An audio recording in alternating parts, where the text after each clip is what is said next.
is on leadership and sustainability. So I'll address the issues. The old ways of leading is based on short-term profits, competitions, sometimes control. This is no longer works in a complex world of today. We have shared problems, and the issue of climate change, it's no longer issues that is faced by certain countries, but it is a worldwide issue. It doesn't recognize country boundaries, it doesn't recognize national boundaries, and we need a different kind of leadership. Leadership that can connect across sectors, leadership that can connect across interests, and can connect across cultures.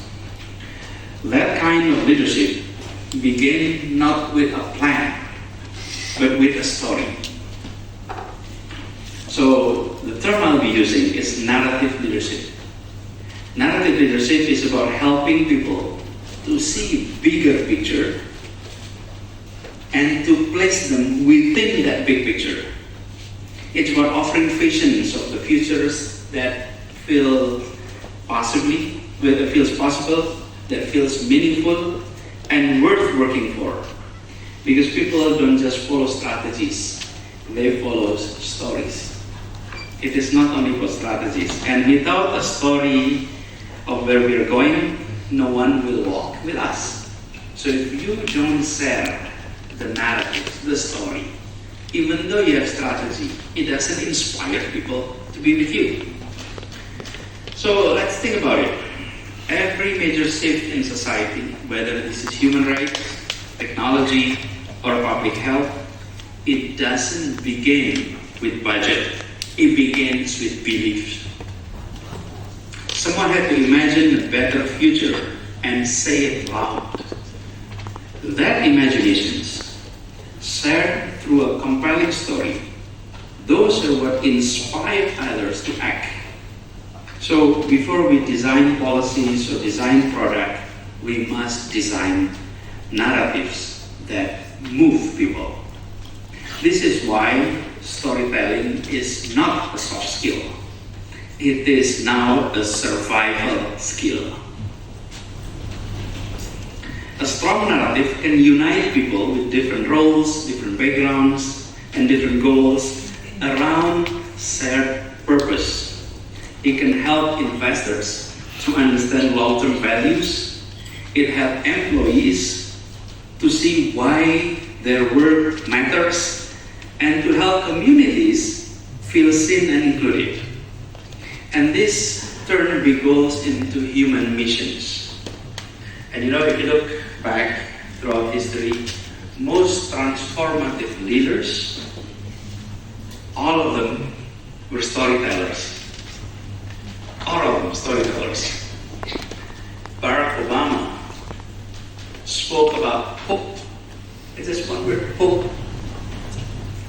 Jacinda Ardern of New Zealand called it kindness. Be kind. Nelson Mandela invited South Africans to imagine reconciliations that had never existed in their country. Reconciliation, just one word.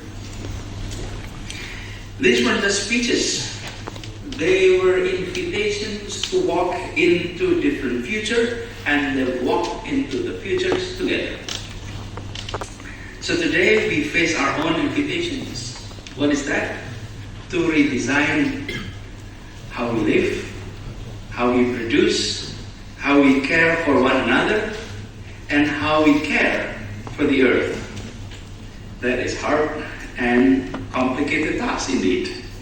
But it begins, as always, with story that is told with honesty, with shared values and caring. So narratives perceive change. In the decades that will define our century, the futures belong to those who can tell a story worth living it. So for all of us, we need to be storytellers. Why narrative leadership matters in sustainability. The challenge we face in sustainability are not technical puzzles to be solved by expert alone, but they are human challenges rooted in how we live, how we value, and how we relate to each other, and how we relate to our planet. That means solution must speak more than logic, and they must also speak to the heart, not only to the brain. And this is also meaning that what narrative does, it reaches places that data cannot reach. Let me underline. Data gives you the facts, but it's narratives that give us the meaning. Without narratives, those facts doesn't have meaning, doesn't provoke us to make actions. We can know the numbers, we can understand the models, and still do nothing about it. And it's nothing new to know the numbers, because informations without emotions rarely moves people. It's not the informations that make you move, it's the emotions that makes you move. A well-crafted story translates complexity into clarity. Translate complexity into urgency for action. And it helps us to feel what data is trying to say. So, when it comes to the issue of sustainability effort often involve multi-stakeholders, multiple government, corporations, community, consumers, individuals. All of these stakeholders, each comes with different goals, different language, different fears, different hopes. But the narratives can serve as bridge to allow them to understand each other, to align intentions, and to move forward together. But let me also underline, this is not about simplifying the truth or about making it terrible. When sustainability is framed only in technical terms, give you an example, carbon target, ESG metrics, regulatory compliance, it can feel so distant and just simply measures of obligations to do. But when